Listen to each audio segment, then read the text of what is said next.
And this act of rebellion, it seems possible, maybe even likely, because the heavenly principles are asleep. Yeah, multiple shades mention that. It seems to offer this unique window, this opportunity for anyone who dares to defy the established order. It's the ultimate power vacuum. Waiting to be filled. And that brings us perfectly to the Tsaritsa's defiance. Her audacious challenge to the divine order, spearheaded by the very same Pierro we just talked about. His story is just soaked in tragedy and vengeance, isn't it? Oh, absolutely. It's not just some abstract goal for him. It's deeply, brutally personal. He was a royal mage in Kynria, saw it fall, endured Ronova's curse, carried that pain for centuries, his disdain, his annoyance towards the gods. It's not philosophy, it's rooted in trauma. He abandoned the foundational principles of this world to help build the Fatui with the Tsaritsa, a clear act of rebellion. And his monologue at the end of the teaser, man, that gave me actual goosebumps. Me too. Powerful stuff. He basically mocks the idea that a god's gaze is a blessing. Says, it is said that when mortals look directly upon the gods, they invite their wrath, but then just brushes it off. Lives will be lost, a nation brought to ruins. So be it. It is nothing I have not endured before. Chilling. And then the line that just shifts everything. I already know the price of gazing upon the gods. So tell me, what is the price of killing a god? That's not just talk. That's a direct, uncompromising challenge to divine authority, born from suffering and pure will. And it's fascinating how, despite Rindotyr's cynical remark about him letting go of past obsessions, his whole look, his vibe in the teaser, he seems more obsessed than ever with fighting Celestia. It's not a past obsession he's moved on from, it's one he's finally found the power to act on. This mission is the culmination of everything for him. His life's purpose now focused on vengeance. Exactly. And the Tsaritsa herself, speaking through Pierro, delivers that ultimate rallying cry for their whole movement. Behold, even the gods have their limits. That phrase, it's not just stating a fact, it transforms the fear of the divine into a will to defy it. It signals this clear, aggressive intent.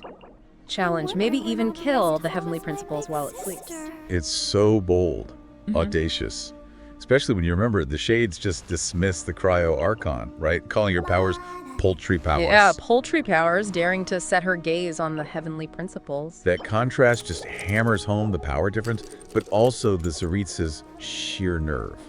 She's one Archon, maybe powerful, but daring to challenge the whole cosmic foundation. And Rindotyr's observation that the heavenly principles have yet to awaken is key. It presents this unique opportunity for the Tsaritsa to build strength without immediate divine smackdown. They're exploiting this window of slumber, this fragile moment where the highest authority is vulnerable. Strike while the iron is cold. Exactly. A cosmic strike while the iron is cold scenario. Yet even the shades, who seem all-powerful, they have limits too. Renova says it's time we intervened against Asmodee's potential betrayal. They recognize the threat. Yeah, there's a catch, right? Right. She immediately adds the crucial constraint. They have to intervene to the extent permitted by the rules.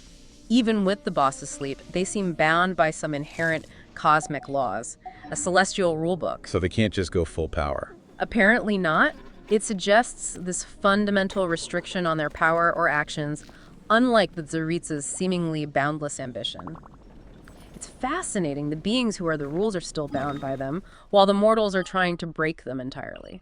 That creates this weird asymmetry of power, doesn't it? The rules prevent the shades from just wiping out the opposition, which gives the Tsaritsa and the Fatui this critical window to gather strength and actually try their plan. The game isn't totally rigged, at least not yet. Exactly. It levels the playing field slightly, or at least makes it more complex. And speaking of unfolding conflicts, we got that glimpse of another storm brewing, involving the enigmatic third harbinger, Columbina, the damsel. Columbina, yes! The Tsaritsa issues a Palistar edict, a direct command.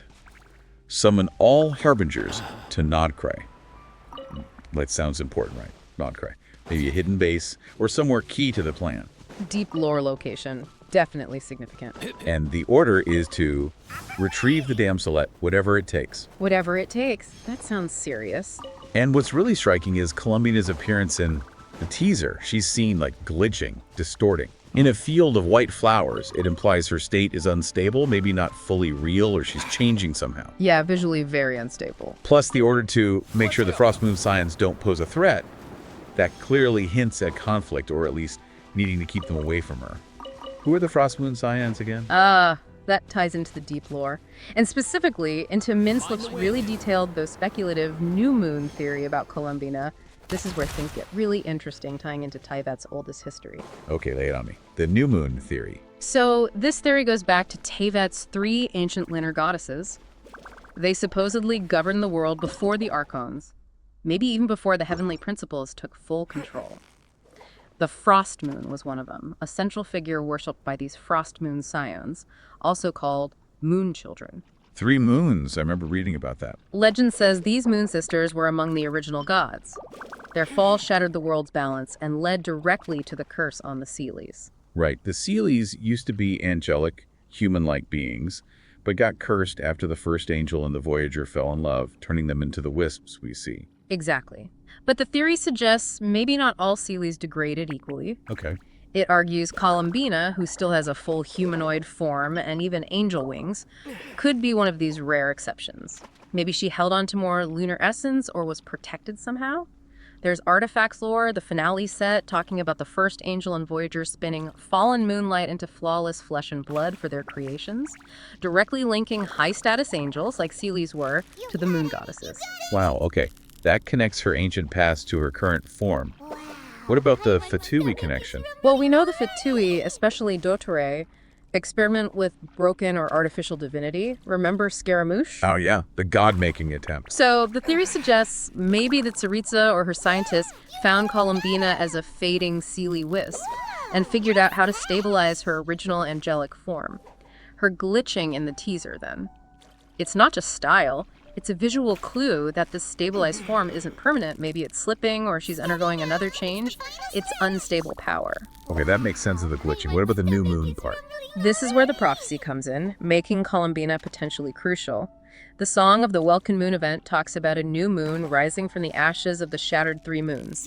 One that would spin the wheel of fate anew, basically reset or change Teyvat's destiny. Prophecy of renewal. And Skirk, a very important lore character, mentioned that while 2 moons are shattered, the Frost Moon is still intact, justless, but its will lingers, waiting. So Columbina could be this new moon, carrying the will of the ancient, lifeless Frost Moon. That's the theory. And the reason the Fatui need to keep the Frost Moon scions away is they might recognize her as the vessel of their lost goddess, try to reclaim her, and mess up the Tsaritsa's plans. Precisely. They might see her not as a harbinger, but as the return deity, interfering with whatever the Tsaritsa intends for her. It's complex, multi-layered, but it connects so many dots. Ancient moon lore, Sealies, Fatui experiments, Columbina's appearance, the edict. It almost feels too neat, but it's compelling. It is highly speculative, like Minsleaf said, but wow, it provides a framework for why she's so important, why they need her retrieved, whatever it takes. Turns her from just a mysterious harbinger into potentially a living key to Teyvat's past and future. Exactly. It speaks to reclaiming ancient divine power for modern goals, not just challenging Celestia, maybe forging a whole new order. What's undeniable, though, stepping back from the theories, the whole landscape has shifted dramatically thanks to this teaser. The 4 shining shades. Not unified anymore. One's missing, possibly defected, Asmodee.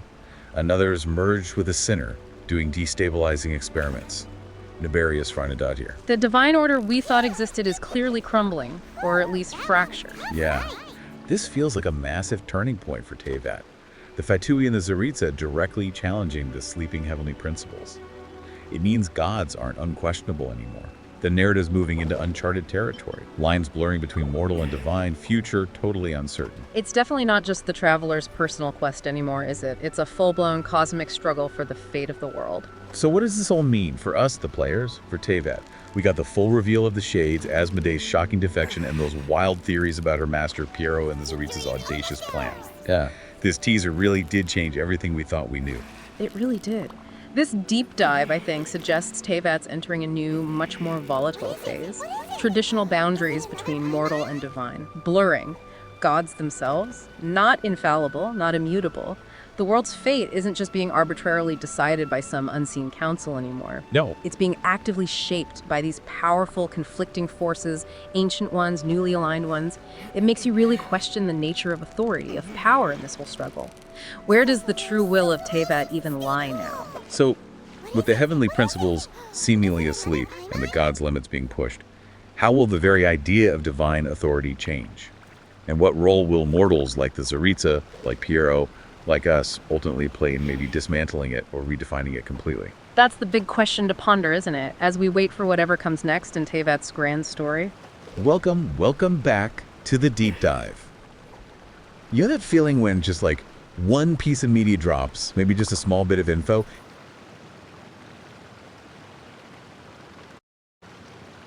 Alright, I'm back. So, what did you guys think about that? We hope that you have learned something.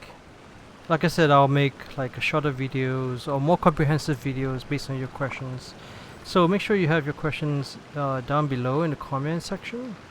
Hope you enjoyed that. It's been fun.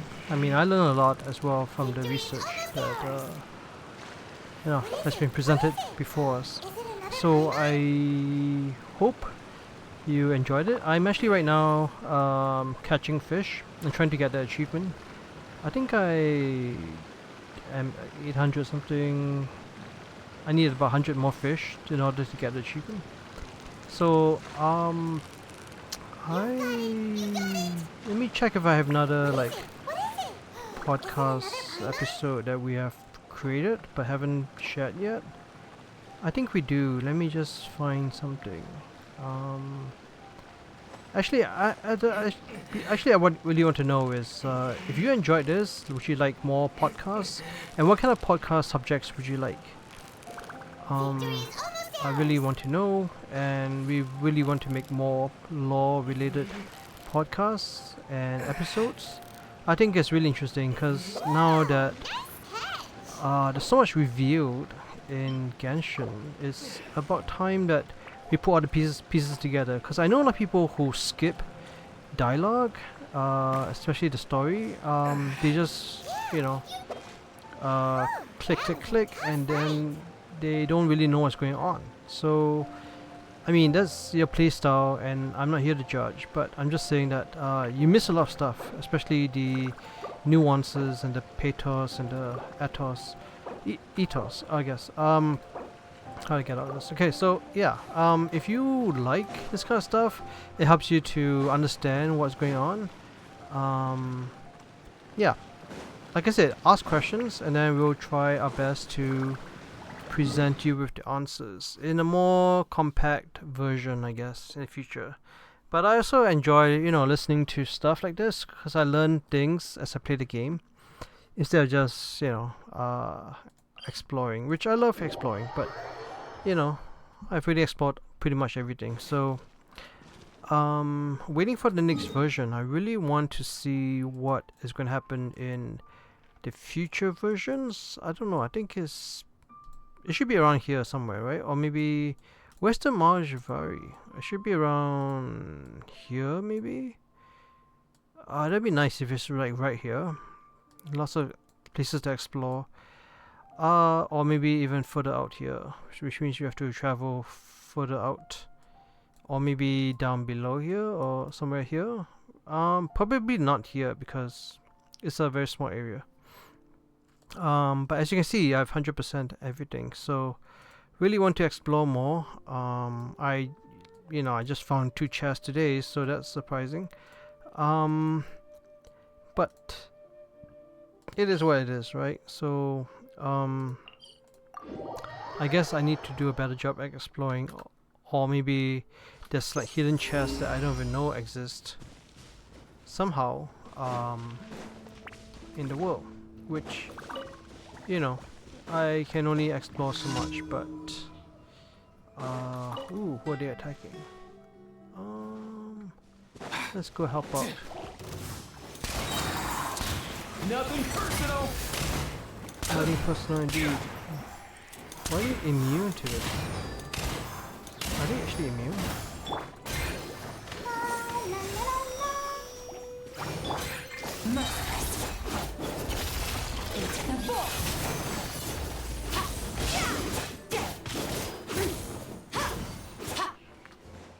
It's so satisfying playing Skirk. She's so strong.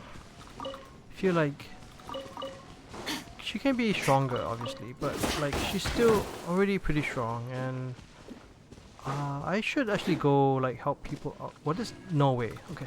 I was like, what is that? A silly? That's crazy. If it was a silly. I think I hopefully have found all the sillies in the game right now. If we do find another one, it'll be very, very shocking. Yeah, I do want to do another 10 pull, but I need to figure out what I really want first.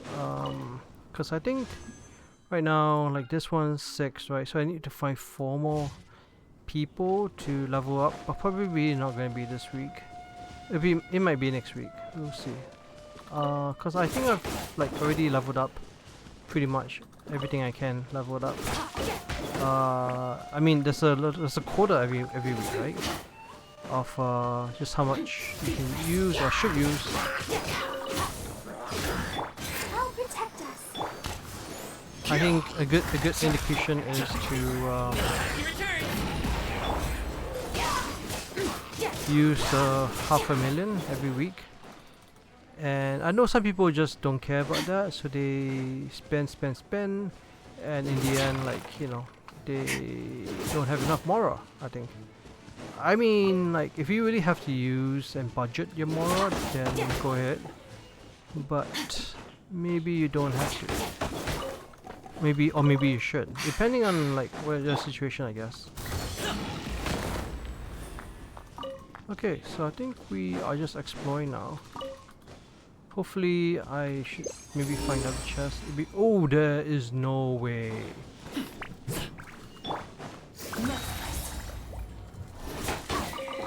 There's a chest there? Yeah, I think when you play this game enough, you know where the stuff is.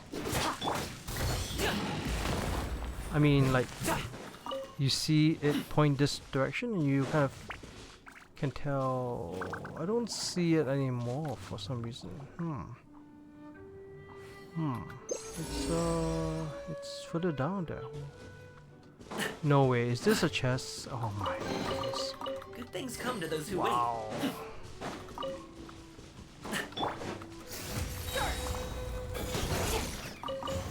Okay then.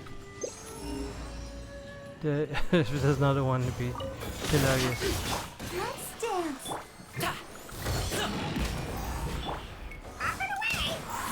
I guess he's immune to that.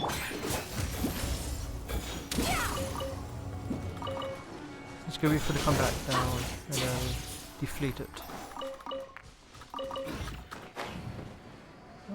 Anything else around here? So I know I didn't do a good job because there's 2 chests around. It's funny, I was just here, like I was on the other side, remember? Anyway, I wanted to go in a bit. I think that's it. I'm not going to find another podcast today, but I hope you enjoyed it. I did play it twice, so make sure that you heard it. If you missed it, if this is like, I don't know which episode this is, honestly, but I hope you find it helpful. Like I said, I'll be doing more lore related stuff very soon. Isn't this where we did the Kaya quest? It feels like this is where it is. I wish there was more stuff around here. Like maybe hidden stuff.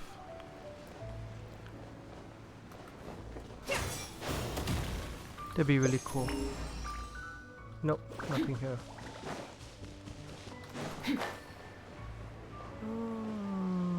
I think it'd be interesting to hit something here somewhere. There's all those obscure places that you don't usually like visit.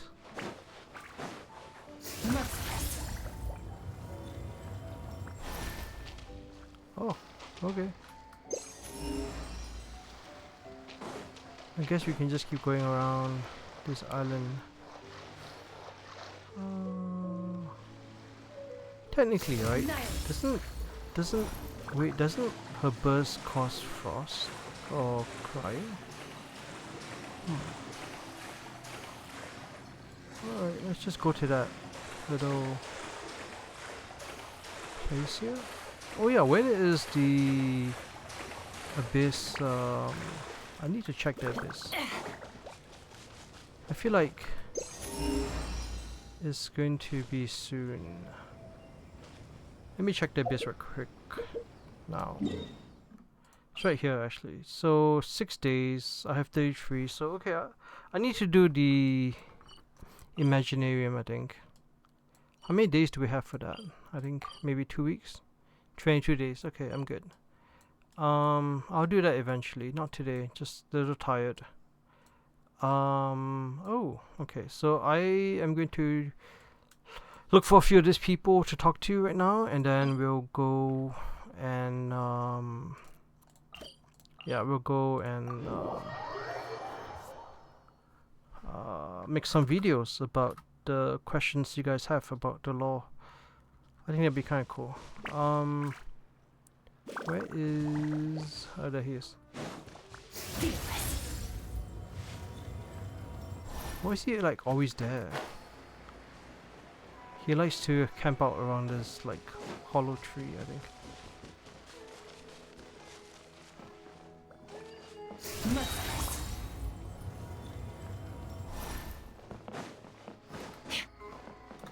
Alright, let's do some There should jokes. be enough bark samples.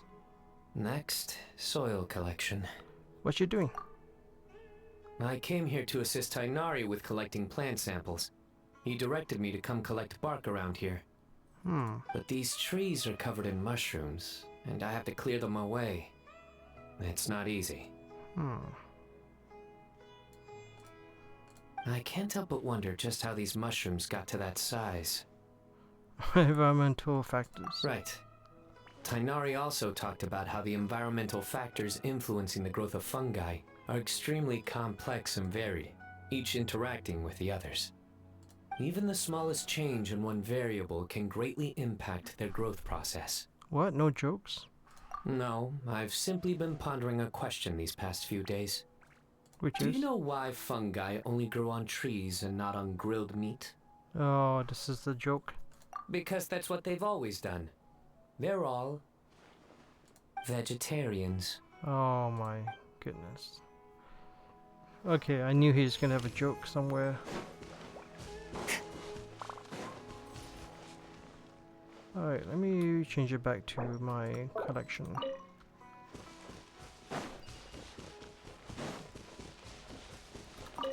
Imagine if there's like a... I don't know if there's... can I change... how do I change this? Sumeru or... yeah, this one.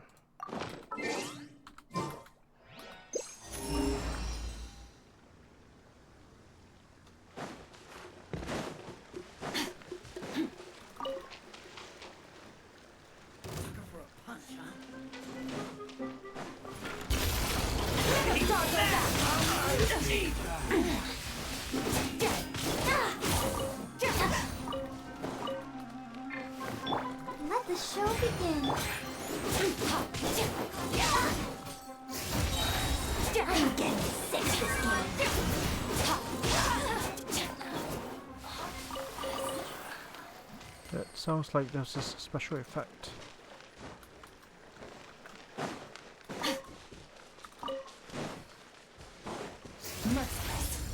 I think that's it. Nothing else around here. What is that? Mushroom glowing in the dark? Interesting.